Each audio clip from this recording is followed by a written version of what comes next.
Olá, olá pessoal, tudo bem? Vídeo de hoje, avaliação pré-participação. Para quem indicar, quem tem benefício com essa avaliação?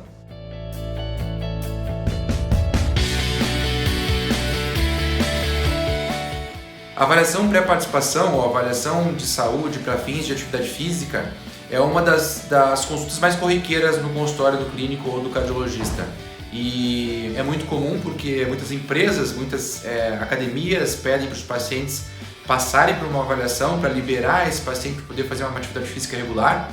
Isso é muito importante porque alguns grupos de pacientes, aqueles que têm maior risco, obviamente, acabam necessitando dessa avaliação porque existem algumas condições cardiológicas que podem limitar a execução de uma atividade física regular, por vezes até mesmo algum tipo de condição que não é sabida, não é conhecida pelo paciente e que pode fazer muita diferença, principalmente no que diz respeito à morte súbita.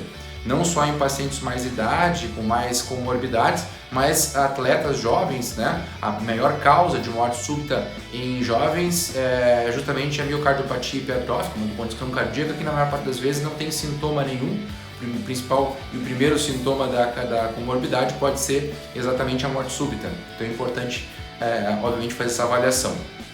O primeiro passo na avaliação de atividade física ou pré-participação é a gente determinar que tipo de atividade física a gente está falando. Se é uma atividade física de lazer, não é uma atividade, um esporte corriqueiro de lazer, não é, ou só para fins de saúde que aquela pessoa faz, ou se o paciente é um atleta, né, um atleta de alto desempenho, de alta performance, né, em que as exigências vão ser muito maiores, né, daquele coração, e até mesmo para fins de investimento do clube, né, que acaba, obviamente, às vezes pagando por um atleta, digamos, essas transações milionárias aí, né?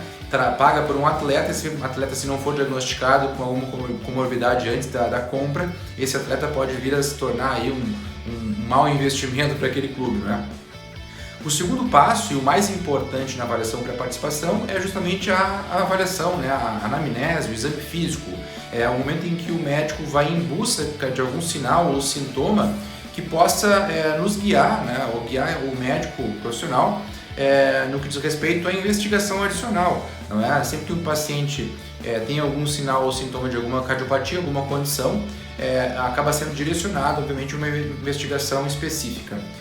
Existem alguns dados que a gente coleta na avaliação clínica, né, ou na história médica pregressa do paciente, como história de síncope, de desmaio, morte súbita na família, né, alguma doença que o paciente já possua, já seja sabidamente possuidor, ou alguma alteração ao exame físico, por exemplo, que a gente detecte algum sopro cardíaco, alguma alteração que nos guie nessa necessidade de um exame adicional.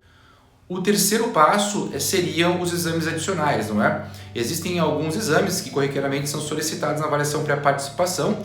O mais solicitado e até mesmo às vezes questionado em relação à necessidade de se solicitar em todo e qualquer paciente é o eletrocardiograma de repouso. É um exame simples, de baixo custo e que para a Sociedade Brasileira de Cardiologia já é a recomendação classe 1A para todo paciente que vai fazer essa avaliação pré-participação.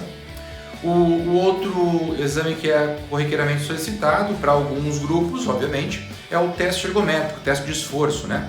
Ele é um exame indicado para aqueles pacientes que têm algum sintoma cardiovascular ou aqueles pacientes que têm fatores de risco, né? 2 ou mais fatores de risco para aterosclerose, aquela doença em que o colesterol se acumula dentro das artérias e pode vir a entupir essas artérias, né? Esses pacientes, obviamente, também são pesquisados no que diz respeito à cardiopatia isquêmica e outras condições.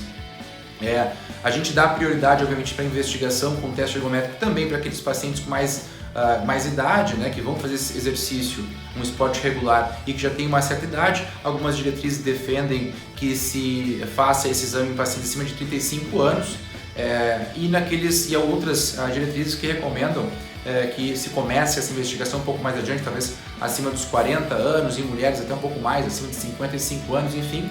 Cada diretriz acaba sendo um pouco variada no que diz respeito a isso, né? Existe um outro exame também que chama teste ergoespirométrico, um teste de avaliação cardiopulmonar, e esse teste é um pouco mais elaborado do que o teste ergométrico tradicional. Ele avalia alguns limiares, ele nos dá alguns indícios, alguns índices que nos auxiliam não só na avaliação diagnóstica, né, mas também na prescrição de uma atividade física mais direcionada, mais personalizada, no que diz respeito aos objetivos, às metas que a gente tem para aquele paciente. Isso é muito comum de ser solicitado em pacientes que são atletas, né? Os clubes de futebol, é muito comum a gente ver às vezes na preparação, na pré-temporada, os pacientes fazendo, os atletas fazendo aquele teste de corrida com aquela máscara, né? Que é justamente para fazer essa avaliação dos limiares com base nos gases, na expiração dos gases.